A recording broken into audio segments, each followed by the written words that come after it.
guys, and welcome back to my corner. I cannot believe that we have finally made it to the very last day of this tutorial on how to make Harry's cardigan. It is now day 12, and we are going to learn today how to measure out, make, and attach our collar piece, which is the last piece that we need to complete our cardigan. So after today, you will have your completed sweater and you will be able to style it and wear it and just feel awesome in it and show it off, because you most definitely should. You should be very proud of what you've accomplished here throughout this whole process, because I know I'm proud. I love seeing you guys' progress, no matter even if it's like the first square to having everything done and ready to put your collar on. I'm very proud of each and every single one of you. And if you've been here following along through this entire process because of the giveaway, I have not forgotten about you. You're very much on my mind.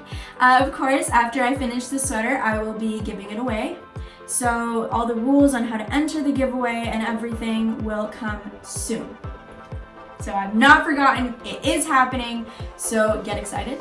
And for those of us that are still making our sweater, of course, you got this, keep going, and let's do this. Let's make our collar piece. Before we actually get started with our collar piece, I wanted to show you guys the button band already sewed down, because I didn't.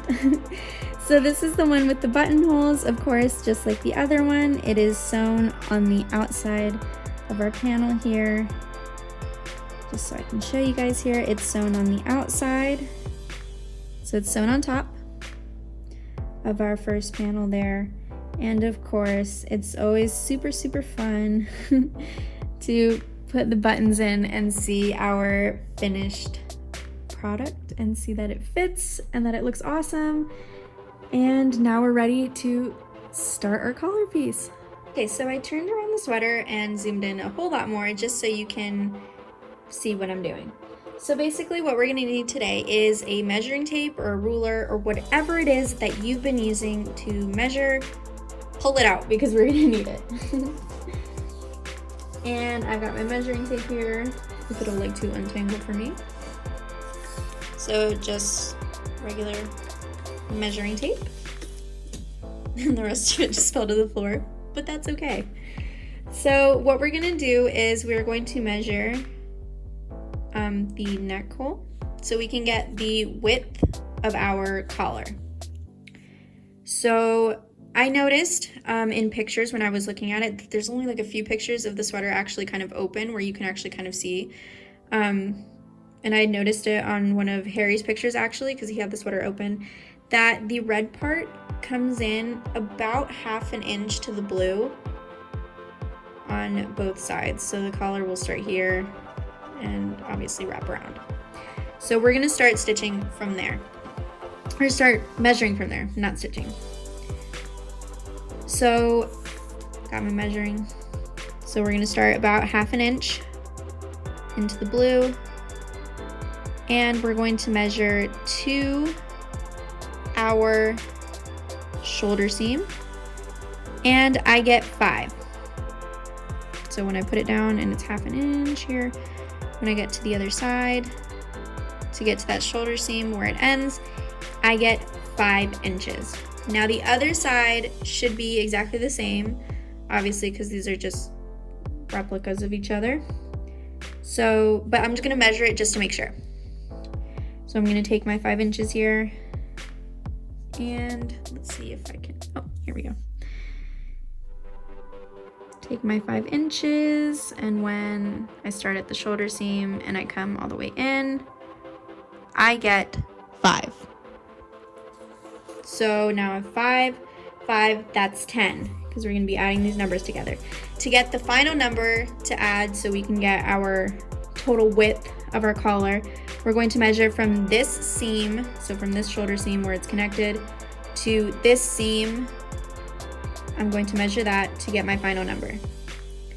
So here I come in where that shoulder seam is, measure it to the other shoulder seam, and I get 8.